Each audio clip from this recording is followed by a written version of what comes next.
नमस्कार, डेली 24 भारत देख रहे हैं आप। मैं हूं आपके साथ साहिल धुलिया। बुलेटिन की शुरुआत करेंगे।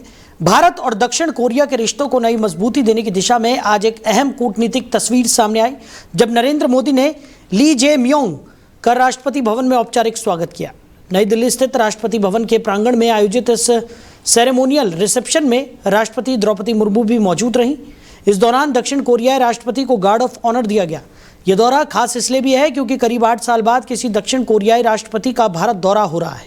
समारोह के बाद ली जे म्योंग राजघाट जाकर महात्मा गांधी को श्रद्धांजलि देते हुए नजर आए और फिर पीएम मोदी के साथ द्विपक्षीय वार्ता में भी शामिल होंगे। विश्लेषण के तौर पर देखें तो ये मुलाकात भारत दक्षिण कोरिया के स्पेशल स्ट्रेटेजिक पार्टनरशिप को और मजबूत करने की दिशा में अहम कदम मानी जा रही है, जहां व्यापार, तकनीक और रक्षा सहयोग जैसे मुद्दे केंद्र में रहेंगे।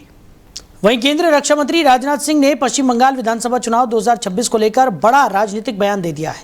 उन्होंने कहा कि पश्चिम बंगाल की जनता ने तृणमूल कांग्रेस को 3 बार मिलाकर लगभग 15 वर्षों तक सत्ता का अवसर दिया, जो किसी भी राज्य के विकास के लिए पर्याप्त समय होता है। राजनाथ सिंह ने कहा कि देश के कई राज्यों ने केवल 5 से 8 वर्षों में ही तेज विकास किया है, लेकिन पश्चिम बंगाल में अपेक्षित विकास दिखाई नहीं देता। उन्होंने आरोप लगाया कि राज्य में आज भी भय और असुरक्षा का माहौल है, जिसमें आम लोग अपनी जिंदगी जीने को मजबूर हैं। उन्होंने पश्चिम बंगाल की जनता से अपील करते हुए कहा कि अब बदलाव का समय आ गया है और इस बार राज्य में परिवर्तन जरूरी है। साथ ही उन्होंने महिलाओं का जिक्र करते हुए कहा कि उनकी पार्टी देश की महिलाओं को 33% आरक्षण देने के लिए पूरी तरह प्रतिबद्ध है और यह फैसला आज नहीं तो कल जरूर लागू होगा। राजनाथ सिंह के इस बयान को 2026 चुनाव से पहले राजनीतिक माहौल गरमाने वाला माना जा रहा है, जिससे राज्य की सियासत और तेज हो गई है।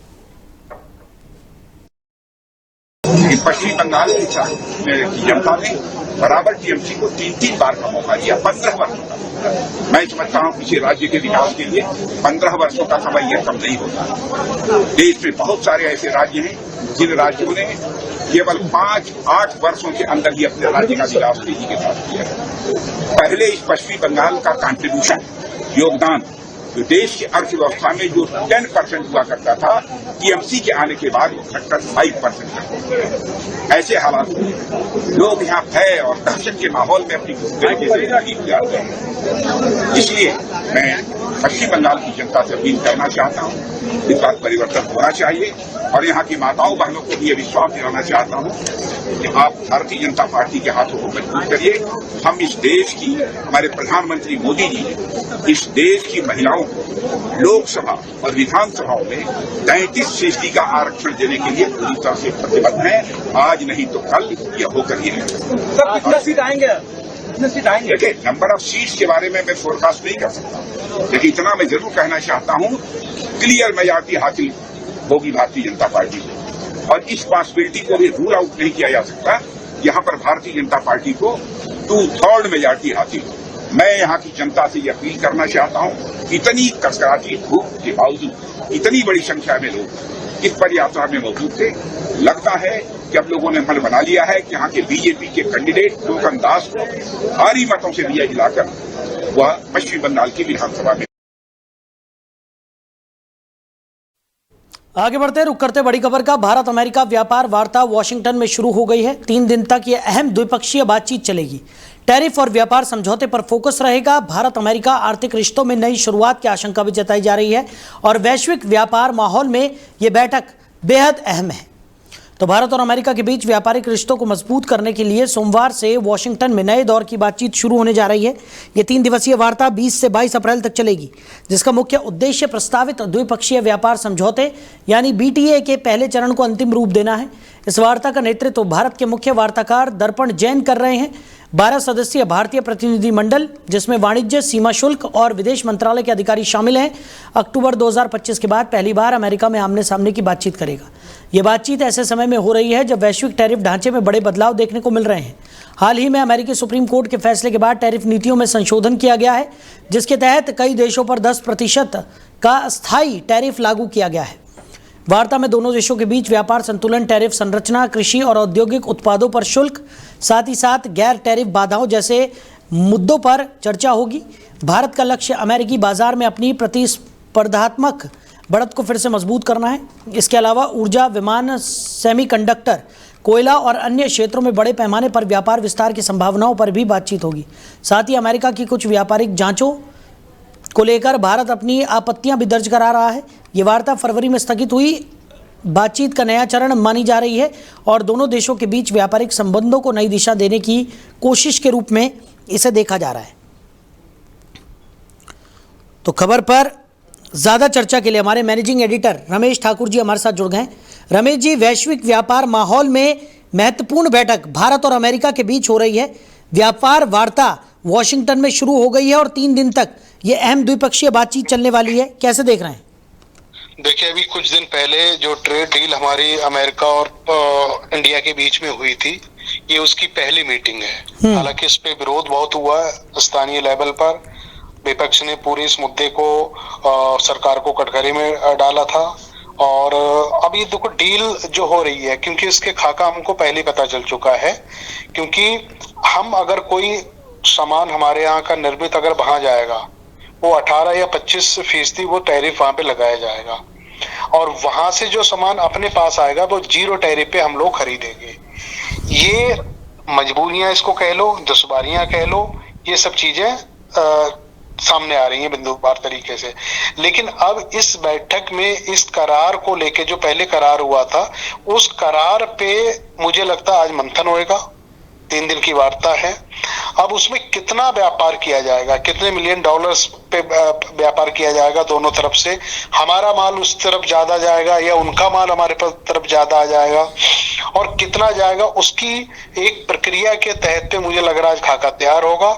और इसमें देखो, व्यापार जब भी किया जाता है, कोई भी ऐसी कंट्री नहीं है कि वो बिना व्यापार करे अपनी जीडीपी को बढ़ा ले, अपनी जो आमदनी को बढ़ा ले, ऐसा पॉसिबल है नहीं।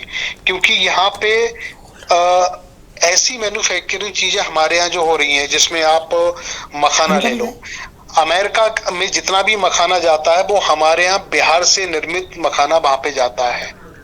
अब वहां के किसानों को ये उम्मीदें थी, जब बिहार का चुनाव हो रहा था तब प्रधानमंत्री मोदी ने खुद वहां पे कहा था कि मैं जब विदेशों में जाता हूं, विशेष तौर पर अमेरिका में जाता हूं, तो मैं बताता हूं जाके कि ये मखाना हमारे बिहार के किसानों ने बनाया है। तो मुझे लगता है कपास, मखाना, फर्टिलाइजर, एग्रीकल्चर, इस तरह के जो बड़े बड़े जो क्षेत्र हैं, जो अमेरिका में बाजार हमारे लिए खोला हुआ है, तो उसमें जितनी चीजें जाएगी उसकी कीमत हमें क्या मिलेगी, क्या जो पहले जा रही है उसकी बढ़ोतरी होगी। तो इन सब चीजों पे जो लग रहा, जो ट्रेड की जो पहले बातें हुई थी, उन्हीं बातों पे मंथन किया जाएगा। जी चलिए रमेश जी, हमारे साथ जुड़ने के लिए, इस तमाम चर्चा के लिए आपका बहुत शुक्रिया। तो टैरिफ और व्यापार समझौते पर इस बैठक में फोकस रहने वाला है। अमेरिका और भारत के बीच में आर्थिक रिश्तों में नई शुरुआत के तौर पर इस बैठक को देखा जा रहा है। वैश्विक व्यापार माहौल में इस बैठक को बेहद महत्वपूर्ण माना जा रहा है। वहीं भारत के उपराष्ट्रपति सीपी राधाकृष्णन अपने श्रीलंका दौरे के तहत नुवारा एलिया पहुंचे, जहां उन्होंने भारतीय मूल के तमिल समुदाय के लिए चल रहे इंडियन हाउसिंग प्रोजेक्ट का निरीक्षण किया। ये पहल श्रीलंका में भारत के विकास सहयोग का अहम हिस्सा है, जिसका उद्देश्य प्लांटेशन क्षेत्रों में रहने वाले तमिल परिवारों के जीवन स्तर को बेहतर बनाना है।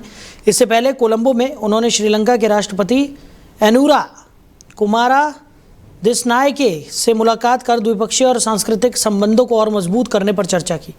दौरे के दौरान स्वास्थ्य, महिला सशक्तिकरण, कृषि और आयुर्वेद जैसे क्षेत्रों में कई महत्वपूर्ण समझौते ज्ञापनों पर हस्ताक्षर भी किए गए।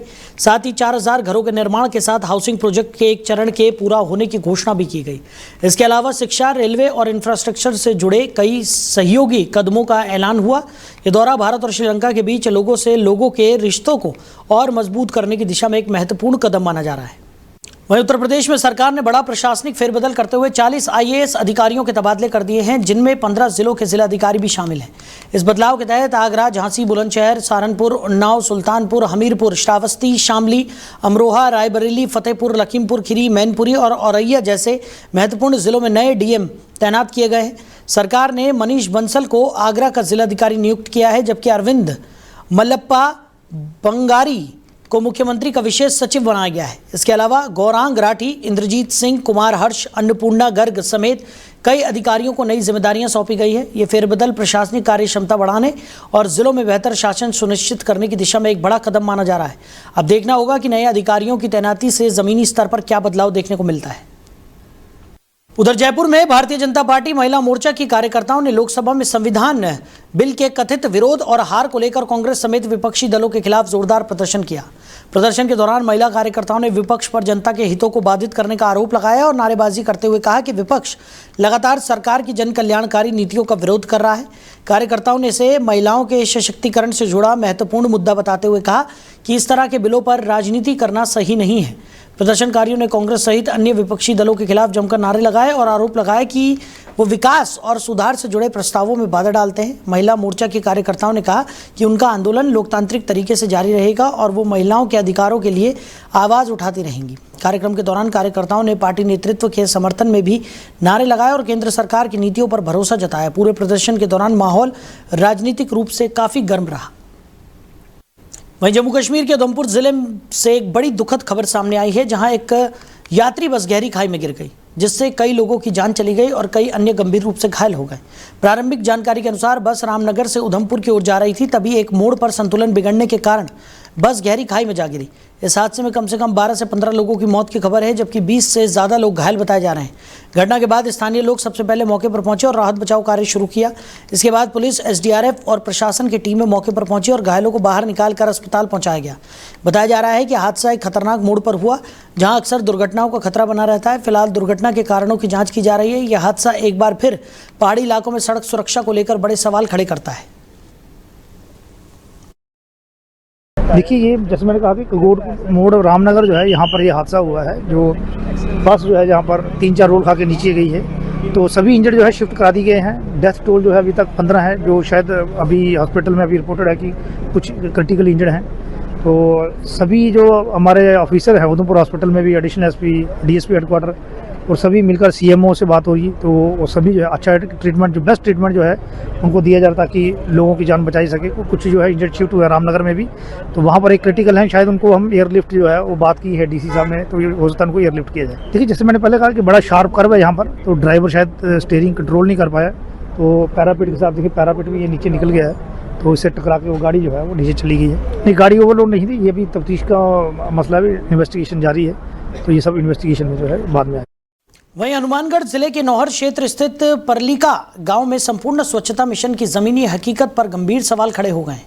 ग्रामीणों का आरोप है कि यह अभियान केवल कागजों तक सीमित रह गया है, जबकि गांव के मुख्य गलियों और जोहड़ के आसपास कूड़े कचरे के बड़े ढेर लगे हुए हैं, जिससे लगातार दुर्गंध फैल रही है और जनजीवन प्रभावित हो रहा है।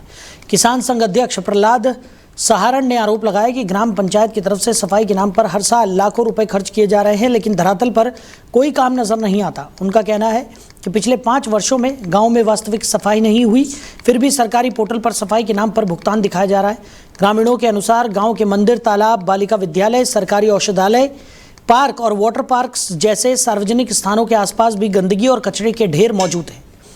इससे गांव की छवि, जो कभी साहित्यिक नगरी के रूप में जानी जाती थी, अब सफाई व्यवस्था को लेकर सवालों के घेरे में आ गई है। ग्रामीणों ने इस मामले में जिम्मेदारों के खिलाफ कार्रवाई की मांग की है और कहा है कि अगर जल्द सुधार नहीं हुआ तो आंदोलन किया जाएगा। वहीं ग्राम विकास अधिकारी रमेश कुमार शर्मा ने सफाई व्यवस्था का बचाव करते हुए कहा कि ग्रामीणों को कई बार नोटिस दिया गया है, लेकिन वो ही जोहड़ और सार्वजनिक स्थानों पर कचरा डालते हैं। उन्होंने बताया कि सफाई टेंडर का कार्यकाल मार्च में खत्म हो चुका है और जल्द ही नया टेंडर जारी कर गाँव में सफाई कार्य दोबारा शुरू किया जाएगा। वहीं भरतपुर जिले के रुदावल में वैशाख की आखा तीज के अवसर पर कुशवाहा समाज की तरफ से सामूहिक विवाह सम्मेलन का आयोजन किया गया। इस पवित्र कार्यक्रम में करीब 12 जोड़े वैवाहिक बंधन में बंधे। कार्यक्रम में वैदिक रीति रिवाजों के अनुसार ब्राह्मणों की तरफ से मंत्रोच्चारण के साथ वरमाला की रस्म संपन्न कराई गई। पूरे आयोजन में धार्मिक और पारंपरिक माहौल देखने को मिला। समाज के गणमान्य लोगों का माला साफा पहनाकर और भगवान लव कुश की तस्वीर भेंट कर सम्मान किया गया। इस अवसर पर वर और वधू पक्ष के परिजन, साथ ही रिश्तेदार बड़ी संख्या में मौजूद रहे। कार्यक्रम में सामूहिक विवाह की परंपरा को आगे बढ़ाते हुए सामाजिक एकता का संदेश दिया गया। आयोजन समिति अध्यक्ष ने बताया कि ऐसे विवाह सम्मेलनों से गरीब और जरूरतमंद परिवारों को आर्थिक बोझ से राहत मिलती है और अनावश्यक खर्चों से बचाव होता है। उन्होंने कहा कि हर वर्ष कुशवाहा समाज की तरफ से इसी तरह सामूहिक विवाह सम्मेलन आयोजित किया जाता है, जिससे सामाजिक समरसता और सहयोग की भावना मजबूत होती है। वहीं रायसिंह नगर में परशुराम जयंती के पावन अवसर पर ब्राह्मण समाज की तरफ से भव्य शोभा यात्रा का आयोजन किया गया। इस शोभा यात्रा में समाज की बड़ी संख्या में लोग उत्साहपूर्वक शामिल हुए। शोभा यात्रा का शुभारंभ ब्राह्मण धर्मशाला से हुआ, जो शहर के विभिन्न मार्गों से होकर निकली। पूरे मार्ग में श्रद्धालुओं और स्थानीय लोगों की तरफ से जगह जगह शोभा यात्रा का भव्य स्वागत किया गया। धार्मिक भजनों और जय घोषों से पूरा वातावरण भक्तिमय हो गया। इससे पहले ब्राह्मण धर्मशाला में भी सुंदरकांड पाठ का आयोजन किया गया, जिसमें बड़ी संख्या में श्रद्धालुओं ने भाग लिया। कार्यक्रम के दौरान समाज के प्रतिभाशाली छात्र छात्राओं और गणमान्य नागरिकों को सम्मानित भी किया गया, जिससे युवाओं को आगे बढ़ने की प्रेरणा मिली। आयोजन में समाज के अध्यक्ष सत्यनारायण शर्मा सहित कई गणमान्य लोग उपस्थित रहे। कार्यक्रम में सामाजिक एकता, सांस्कृतिक परंपराओं और आपसी सहयोग पर विशेष जोर दिया गया। प्रतिभाशाली विद्यार्थियों का सम्मान भी इस खास आयोजन में किया गया। परशुराम जयंती पर भव्य शोभा यात्रा आयोजित की गई। ब्राह्मण समाज ने ये भव्य यात्रा निकाली तो कार्यक्रम की शुरुआत सुंदरकांड पाठ के साथ हुई। वहीं जैसलमेर जिले में पुलिस ने बड़ी सफलता हासिल करते हुए मोहनगढ़ क्षेत्र में हुए डबल मर्डर केस मोहनगढ़ का मात्र 6 घंटे में खुलासा कर दिया। इस तेज कार्रवाई से पूरे इलाके में पुलिस की सराहना हो रही है। बीती 18 अप्रैल को मोहनगढ़ क्षेत्र में 80 वर्षीय लाखाराम भील और उनकी पत्नी रेशमा की सोते समय बेरहमी से हत्या कर दी गई थी। वारदात के बाद आरोपी बुजुर्ग दंपति के शरीर से सोने का लॉकेट, बालियां और चांदी के कड़े लूटकर फरार हो गए थे। घटना से क्षेत्र में सनसनी फैल गई थी और ग्रामीणों में भारी आक्रोश था। मामले की गंभीरता को देखते हुए जैसलमेर पुलिस अधीक्षक अभिषेक शिवहरे स्वयं मौके पर पहुंचे और जांच की कमान संभाली। उनके निर्देशन में पुलिस टीमों ने तेजी से कार्रवाई करते हुए तकनीकी और खुफिया इनपुट के आधार पर आरोपियों की पहचान की और महज 6 घंटे के अंदर दोनों बदमाशों को गिरफ्तार कर लिया। पुलिस के अनुसार आरोपियों ने लूट के इरादे से इस जघन्य वारदात को अंजाम दिया था। गिरफ्तार आरोपियों से पूछताछ जारी है और उनसे अन्य आपराधिक मामलों के खुलासे की भी संभावना जताई जा रही है। इस त्वरित कार्रवाई ने पुलिस की कार्यप्रणाली पर लोगों का भरोसा और मजबूत कर दिया है। तो जैसलमेर में 2 आरोपी गिरफ्तार किए गए हैं। एसपी शिवहरे के निर्देशन में कार्रवाई तेजी के साथ आगे बढ़ाई गई। डबल मर्डर केस का 6 घंटे में पुलिस ने खुलासा कर दिया। तो लूट के इरादे से बुजुर्ग दंपति की हत्या यहां पर की गई थी, जिसका खुलासा पुलिस ने कर दिया है और 6 घंटे के अंदर ही दोनों आरोपियों को पुलिस ने गिरफ्तार भी कर लिया है। तो फिलहाल इस बुलेटिन में मेरे साथ इतना ही। आप बने रहिए। नमस्कार।